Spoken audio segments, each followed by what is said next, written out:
I have a saying, and I truly believe this: the longest relationship you'll have in your life is with your favorite sports team. Our games are scripted from doors open till doors close. 36 years ago, when we first came to town, most fans were fans of another team because we didn't exist. So our goal is to be everybody's second favorite team. We get about probably 10 times more viewers on a 9-minute YouTube clip of a recap of the game that will see the game watched. And that's one of those moments, like we talked about moments you won't forget, but like the building stands still when Michael Jordan showed up.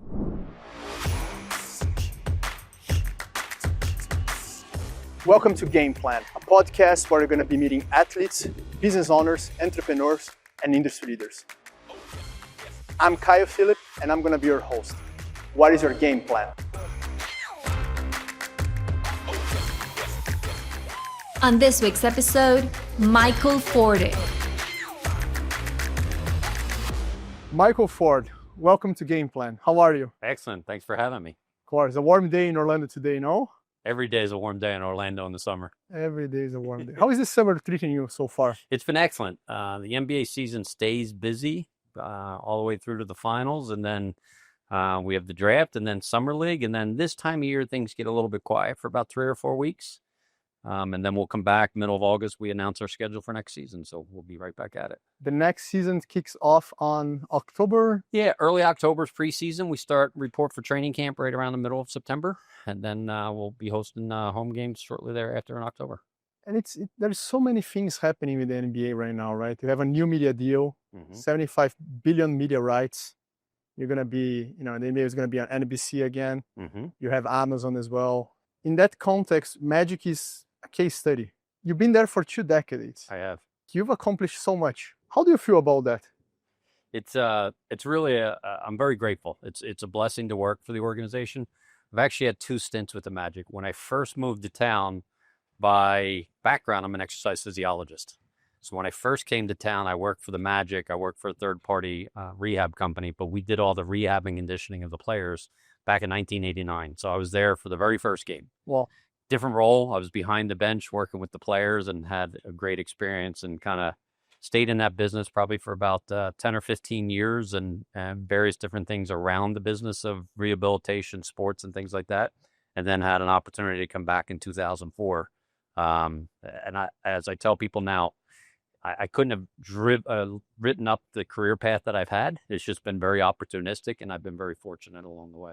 So let's talk about that. So in 2004, you were back here in Orlando from Philly, right? Originally from Philly, yes. And what was your first role at Magic? So once I started, I was doing the exercise physiology with a third party. But when I got hired on as a full-time employee, I worked in the corporate partnerships department. So I was just an account executive selling sponsorship deals. How do you go from an account executive to the chief sales officer selling $1 billion in tickets, most likely over 20 years? How do you do that? You hang around a long time. I was very, very fortunate that my work has been recognized and the opportunities that have been provided to me. I've always approached business and my relationship with the team through a long lens, not an immediate lens. Quick story, when I first started with the Magic, my first year, I was probably in my mid-30s. My first year I did about $15,000 in corporate partnership sales. That was what year? I would have been in 2004. So I had worked for 9 months, had one deal with a local billiards company for almost $15,000 and 2 pool tables that we used in the building. Wow. Fast forward, the next year I did almost $2 million worth of business. People are like, well, what changed? Nothing. Like, it was just time, right? You got to get yourself acclimated to the organization, to the community, meet a lot of people, and ultimately find opportunities to serve the needs of those clients. When you were growing up in Philly, was there someone that inspired in basketball or in any sports that you would look up and say, or in business, right? You would think, okay, I want to be that person. I had a poster of that person on my wall. Yeah, I'd say the 2 influences of my life growing up besides my family, one was Dr. J, Julius Erving. So he was right at that age. I was probably anywhere between 8 and 12 years old when Julius Erving came and played for the Philadelphia 76ers, and he was my boyhood hero. Loved Julius Erving. I was very fortunate as an adult to meet him, but you never forget that first impression of someone when you're at that age. And the second was a gentleman by the name of Pat Croce, who was in the rehab industry and really was maybe the godfather of sports medicine. So I was an athlete. I played soccer. I played soccer all the way through college. I got injured, and I got introduced to sports medicine as a patient, and ultimately chose that path as my original career. And you go from a doctor to a business sports person or executive in the largest franchise in the world. What was the game plan for that? How did that happen? I don't know that there was a game plan so much. I think, again, it was opportunistic. I was always around sports. My father owned a sporting goods business. My brother worked for Nike. My family was always active and in the sports community. So I always knew that I wanted to work in sports in some capacity. Probably when I was 12 years old, I thought I could play and become a professional athlete, but I quickly realized that we all do, yeah. 5'11", who couldn't really shoot or dribble very well, I wasn't going to be a professional basketball player. But even when I got in the exercise physiology degree, it was always with the mindset of working with athletes. So I always aspired to be in that athletic field. And then opportunities that presented themselves for me to make a nice living. We're obviously growing the corporation, bringing new corporate partnerships. When you look back, 2004 was a different world, right? In the NBA, in the Magic. How do you represent the NBA now that was very different from before? So the knowledge around basketball has grown worldwide. I think the dream team that had Michael Jordan and the rest that played in the Olympics, the first time the Olympics allowed professional athletes to participate for the U.S., that really changed because I think they were such rock stars and people followed them. So the following of basketball really increased. And I'm a big believer that fans are developed at a very young age. So I think young kids started to watch and emulate people like that and started to play basketball in countries that didn't have basketball before. And similar to soccer, I think basketball is a sport that you just need a ball and a rim, right? You really don't need much else, right? You can go out there and practice on your own and do things on your own. And so I think it's really taken hold. And then ultimately, distribution of television in each of those markets. So the NBA is now distributed in 255 countries. And so the ability to watch the sport is able to capture the imagination of a young fan. And then that young fan, hopefully, at some point picks up a ball and wants to play.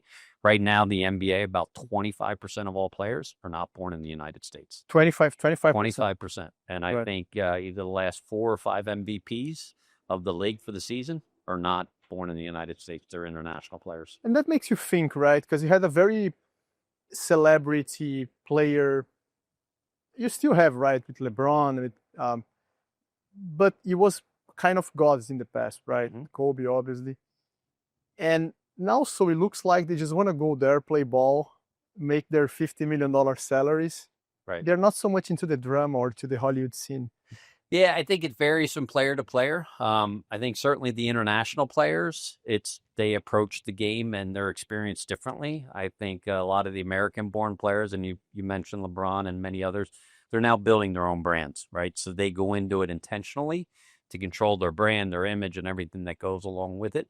I don't think that was the case in the past. One is that the dollars associated with what they're able to do off the court is significantly more than it ever was before. With social media, for instance. Social media. Well, you think about Michael Jordan, most people now grow up thinking about Jordan shoes, right? Well, that was not something that was normal in the past. Like, Dr. J, Julius Erving, when he played, he had to deal with Converse, Larry Bird, et cetera.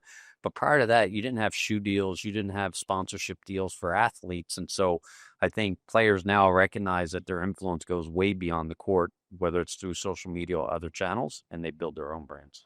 And how do you manage that as a club executive, as a big franchise executive? How do you manage their egos? Understand that they can make more money with a post, right? I mean, $300,000, $400,000 with just a post rather than scoring the field. Yeah, I think one contributes to the other, right? Your on-court performance opens up those opportunities. If you're top-tier players, brands, sponsors, partners, much more interested in those brands. And I think the players that have good advice, they focus on building their on-court performance and abilities first, and the rest will come to them, right? It's the ones that are chasing those deals without necessarily driving the performance on the court. And then you see that career shelf life is a lot shorter. It cannot be just about social media. It needs to be about scoring, right? And it's got to be authentic, right? And I think players are very aware of that now. They try to be a voice of who they are and reflect about how they are and how they present themselves, and not necessarily cater to what the partner or the sponsor wants them to look like. Through these 20 years of working at what it is Kia Center now, right? Correct. With the Magic, what is the thing that when you look back, it was a moment for you, it was an aha moment. They were like, I think this is it. That's where I want to stay my whole career. Because I'm sure there was a lot of opportunities for you absolutely, to go to other clubs, to other, other leagues, right? I think there's a couple moments that stick in with me from a performance point of view. Certainly when we went to the finals and won the Eastern Conference Championship, I remember where I was when the celebration was occurring on the court, and I had my actually all three of my kids with me at that game, and they were able to get close proximity and see the players and the experience. So that certainly seared in my memory. I think the other one, there was a play where Hito Turkoglu tossed the ball to Dwight Howard with 0.2 seconds left in the game, and he slammed it in for the win. So there's a couple of those game moments. But I think the recurring moment that sticks with me all the time is opening night. I've had 20 opening nights. This will be my 21st opening night. As the franchise has evolved, we typically lay out a T-shirt, a welcoming to the season T-shirt. So the arena's kind of lit up. It's a brand new season. Hope brings eternal, like you're hopeful for a good season. I start every year with a note to my staff talking about, all the work we put in, and to make sure you take that time to enjoy that opening night experience. I always find myself finding a couple minutes of solitude to just find and just sit back and enjoy watching fans get excited about the start of the season. So in Orlando, it's a place where you have the parks, you have the Inter Stadium, soccer. Soccer is growing a lot in America, especially in Florida. How do you manage to get people to go every week to the arena and putting up a show? You mentioned about the opening night, which is a show. You have 25,000 people, 15,000 people in the Kia Center. 18,000. 18,000 people. How do you manage to get such an awareness, interest into that place? We only control what we can control. I can't control the 48 minutes on the court. You hope that the team is performances and all that. But what we can control is the experience. So our games are scripted from doors open till doors close. Second by second, minute by minute, whatever's on the PA, whatever the announcements are, whatever's going on the court, it's a scripted and choreographed show. The only part that's not scripted and choreographed is the actual team performance. So we position it as a night out, and it might be a night out to take business colleagues and celebrate success at business, or take a business prospect, or it might be a night out with the kids, or a date night with your wife, whatever it might be. That's what we're really selling, is the experience of that emotional connection. The winning certainly helps when the team is performing better. The interest around coming to see a team performing well is great. But we've been very fortunate, even with some of our down years on the court, we've been able to fill our building to full capacity around that fan interest. And to think that the Magic has it's not a legacy franchise. There's like a big title or a global icon in the court, like you have with the Lakers. And it's still, you built an international business or international brand, right? That resonates to many countries out there. A question that I have, and I keep asking myself, and how do you build a narrative? You build an audience without the titles. Right. I think, again, we're in a town that expects a high performance show. We're very fortunate that whether it's the Disney cast members that have part-time jobs, or people that aspire to be part of the Disney experience, want to be in the show business part of our job. So we have a lot of talent to work with here. I think we also really focus on capturing the interest of that young fan. Right. I have a saying, and I truly believe this: the longest relationship you'll have in your life is with your favorite sports team. Who's your favorite sports team? My favorite sports team at this time outside of Orlando City. Orlando Magic. Besides that, internationally, who would be your favorite team? I would say I follow many sports. So, like in soccer, Brazil would be your favorite. I used to be Palmeiras. Then it's been a while. Okay. So, yeah. What my point being is, most fans become a fan of a team when they're young, 6, 7, 8 years old, and they'll have that relationship for the rest of their life, right? The highs and lows, and certainly their passion will go up and down according to what's going on with the team, maybe what's going on in their life. But that relationship begins at a very early age, and it sticks with you. We're now in our second and almost third generation of fans. So 36 years ago, when we first came to town, most fans were fans of another team because we didn't exist. And as you know, Orlando's a transient market where people move in from other places. So they might have rooted for Philly or the New York Knicks or Chicago, depending on where they grew up. So our goal was to be everybody's second favorite team, right? They rooted for the Bulls, or they rooted for the Magic except for when the Bulls came to town, or rooted for the Magic except for when the Knicks came to town. Well, now we have a second generation of fans. So like my kids, they're all adults in their 30s. They grew up Magic fans. So their passion exceeds anything of that original generation. So I think we've been very fortunate to build that fan base where they grew up watching a team that they rooted for. And now they have a few dollars in their pockets and can reach into it and buy a t-shirt or buy a ticket. And that's what's happening to Orlando City, to Orlando Pride. You have a new franchise in the city. And I, you've been in Orlando for over 20 years now. How much this city has changed, and how much is changing, and how much will change? Some say that's the next Dallas, that's the next Austin. Sure. You have Adam Silver, who used to be the commissioner of the NBA or CEO or however you want to name, and he mentioned something that NBA was not competing with other leagues. NBA was competing with Hollywood, with Netflix, with Blockbuster at the time. Who do you think in the industry, other than the NBA, is doing that well? I think the NFL does it well. I think there's a unique aspect to some of the American sports, right? So when you look at football, you look at baseball, maybe to a lesser extent basketball, the sport itself has natural timeouts or breaks in the action that you have to fill that with entertainment, right? In comparison to football or soccer, you have 45 minutes of play, then you have a break, and you have 45 minutes of play. So I can remember we first played in London. There was this weird experience when we played because you'd have a couple minutes into the game, there'd be a timeout, and your mascot or someone would go on the court, and people are looking around like, what in the world is going on here, right? Because they're used to the constant action. So I think those sports tend to naturally provide an entertainment value. Football is just such a massive interest around football. The in-game experience is differently than the at-home experience. When you really look at the number of plays in a football game, there's a lot of downtime in football with the huddling and in between. But again, they fill that with a lot of entertainment and interest around the game itself. Right. And you are in the same state as the Miami Heat. We are. And they have celebs, they have all the Miami fame. Sure. And how do you compete commercially with that? So it's interesting. I think because you get that question a lot. Yeah, for sure. Right? I would say that our partnership on the sponsorship side tends to be stacked in really three rungs. There's local, so you have brands that are locally based and focus only on Central Florida. You have regional, which is where you get into the state of Florida. And then you have national partners like a Gatorade or a Kia or other partners like that. So we tier that accordingly. The national partners, they're going to select the teams that are most important for them based on demographics, based on markets. Kia is a great example. We're the top performing Kia market in the country by volume, by dealership. So this was an important market, and why naming rights for this. Kia has another arena, no, in California? They do. They have the Forum, which is a music arena. It used to be the old Great Western Forum, which is where the Lakers used to play before they moved over to Crypto.com.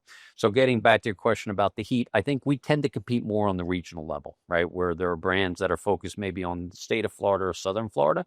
And sometimes it's an either or, sometimes it's a both, or sometimes just the demographics align differently for them versus us. And so I think we're very good friends with them, and we work in coordination with them. What is the difference from their audience and your audience? I would say the demographics. Right? Yeah, I would say it's a larger market, probably with a greater income base in Miami than here in Orlando. And I think our demographic, I think the one unique thing, similar to Miami has it, but we really lean on it.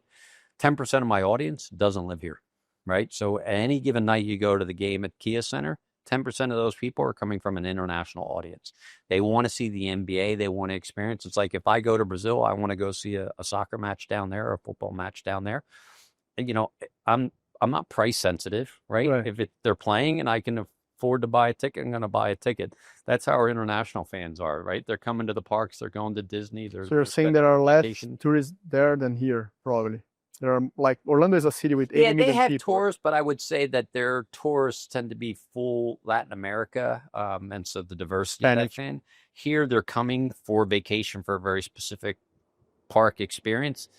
As you know, the Brazilians spend anywhere from 7 to 10 days in the marketplace. You can only go to Disney Springs so many times, and so they look for that alternative opportunity. And we've been working in the tourism space in Brazil probably for the last 20 years with all the tour operators and travel agents down there to drive interest around that. And so we are an add-on to a traditional trip. They'll book their hotels, they'll book their airlines, they'll buy their park passes. And then as the trip gets closer and our schedule's available, they'll be like, oh, I don't have anything Tuesday night. I see the Magic are playing, and they'll offer buy tickets to come to a game. Of course. So use the tour operators to offer tickets as Sure. an ancillary product. Absolutely. Right. Absolutely. It's very smart. Talking about the NBA and the Magic evolution, how do you see this TikTok generation? How does that impact your viewership or your audience? Because there is a lot of Gen Zs Sure. consuming TikTok. Do you use TikTok? I don't. Have you used TikTok? I'm aware of it. My kids and my grandkids use it. I don't. Do you use any social Once media? I start using it, it's not cool anymore. You know that, right? Do you use any social media or no? I do. I'm primarily Instagram and Facebook. Okay. Certainly as an organization, I keep track of it and what it does for us as a brand. What I would tell you is the sports consumer, especially the United States now, is in bite-sized pieces, right? So you ask someone, hey, did you watch the game last night? They'll say yes. When you ask them, but did you watch the whole game? Typically not. What they're seeing is through social media, posts of highlights, dunks, recaps.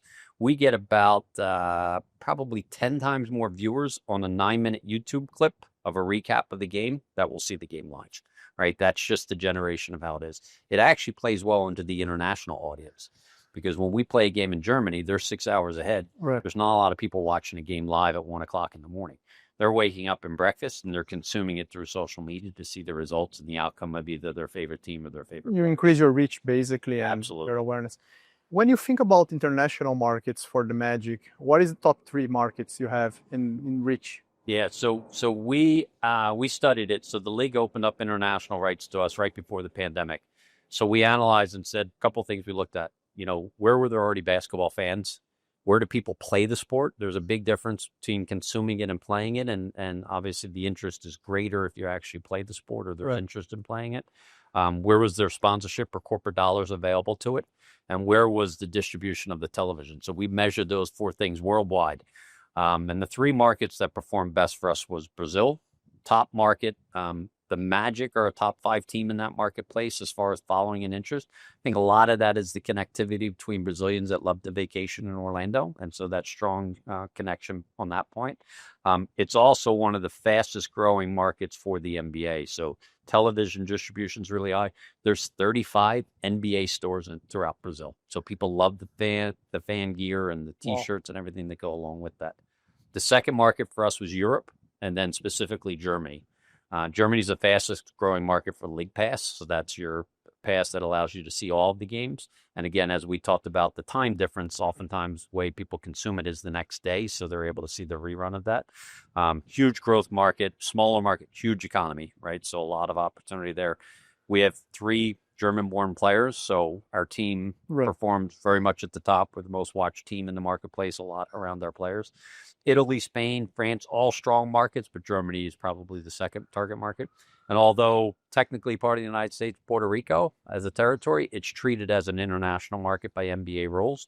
And again, that connectivity between the Hispanic market and the 30% Hispanic population here in Orlando, that connectivity between us and Puerto Rico is really strong. If you were to build a franchise now, where would be in America? A new franchise? What city? It's interesting. The league's talking about expansion. Vegas comes up, replacement in Seattle comes up, Nashville comes up. I think those are all strong markets that have young core demographics that are growing, right? There's it's the age of the demographic, the size of the television market, and the growth of those markets. I think that's really drives it. So I think if I was in charge, I'd probably would look at Nashville. It seems to be the most growing population and opportunity. So you think Nashville, Vegas would be probably the next? Yeah, I think Nashville, Vegas. There's even talk of Mexico City possibly, right? Just because there's a G League team there that sells 18,000 tickets to their games. So huge, and that's the minor league is the G League, is they have a huge interest in the NBA. I think we're playing, we won't, but the NBA will play, I think their 21st or 22nd game in Mexico City this coming year. They play every year. They play a global game in that marketplace.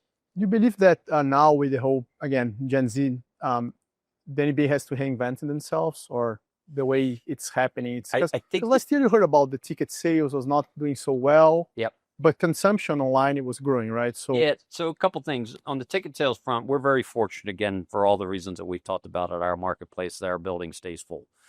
So there's an audience of our season ticket holders. We have a large group audience, so the young kids that come in large groups. And then the tourism market, right? There's an insatiable appetite. If I had more tickets, I could sell more tickets to tourists, right? So we're very fortunate to be able to fill our building from that point of view. I think what you're seeing with the league is the consumption and the streaming audience has changed. So you mentioned the large media deal. Yep. Worldwide now, there'll be an Amazon Prime Video distribution model. So every market that has Prime Video will have the opportunity to see NBA games through the distribution. In the United States, you have Prime, you have ESPN, ABC, and you have NBC. So there's going to be like 3 opportunities. But internationally, you have the comparisons to an NBC or an ABC in various different local markets. networks. So in Germany, there's 4 different television networks that will distribute NBA games, some over the air that make it free and available to the consumer, and some paid streaming services. And So that's the direction. continues to be a media play, right? Absolutely. More media, more reach, And more these fans. streaming services need guaranteed content that are going to draw viewers in, and it's the hook that brings people into the platform that may otherwise not have a subscription with Prime Video, but if they're a basketball fan, they're going to buy that subscription to watch the games. Billion-dollar deal that never seen before. So I think that speaks volumes about where the league is going. Absolutely. For sure. Let's play a speed round. Okay. You can only answer one. Okay. You don't have to give context, explain why, Stanton. nothing. Okay, I got you. Luka or Giannis? Luka. Luka or LeBron? Luka. Luka or Shaq? Shaq. Shaq changed the game. Shaq or Magic Johnson? Still Shaq. Shaq or Jordan? Michael. Gotta give it that one. He lives in Florida as well. He's in Jupiter, I guess. So Yeah. He's nearby. He's got his golf course down there for Yeah, sure. of course.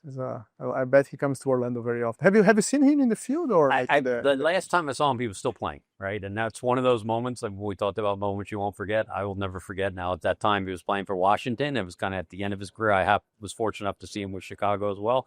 But like the building stands still when Michael Jordan showed up. Right. Is there any other player you've seen playing that for you was like, wow, this is Steph Curry. Steph Curry is great, right? It's interesting to watch the fan experience of Steph Curry because he takes the responsibility of knowing that when he comes to a market, there's people that have been waiting for months and have spent a lot of money to come see him. And beyond the game, he puts on a show. He always comes out and does warm-ups. He always interacts with the crowd. He recognizes the responsibility of what the opportunity he's been given, and he pays that back to the fan base for sure. It's work ethic as well, right? He has he respects the audience, and that speaks volumes about him as a professional. But going back to Orlando, what do you like to do here? What is your go-to place when you're not at the Kia Center or selling $1 billion in tickets? Like what is, or traveling around the world, right? Yeah, I'm an outdoors person, right? So I prefer to be as athletic as possible. So whether it's jumping for a bike ride or for a run or playing golf, like you're usually going to find my time. I've got a couple of grandkids, so I spend a little bit of time. They're over in Tampa, so I spend time over there with them as well. But that's really probably my go-to is I'm not at the office, I'm outside. What's your favorite restaurant here in Orlando? Favorite restaurant? Probably there's a restaurant called Pal Campo, which is a Puerto Rican restaurant. They have one in Lake Mary, but they have several around town. Very good, authentic, not only the food, but the cultural experience. My wife's Hispanic, and so that kind of lends itself to it as well. She's from Puerto Rico? Or? She's from Puerto Rico. Amazing. It makes sense why you guys are playing there now, right? Yeah, exactly. You built a global brand in a city that, the league overlooked. You built an international empire in ticket sales. Today, Orlando is hosting people from all over the world to watch the NBA, and not only to see Mickey, but to watch the NBA. And, we should be very thankful for you and everything you've done to the city. Thank you. Appreciate it. Thanks, Kyle. Thanks for having me. Of course. Game Plan is brought to you by Inter. Nearly 40 million clients around the Americas. You want to know more? Download Inter right now. Stay tuned for more.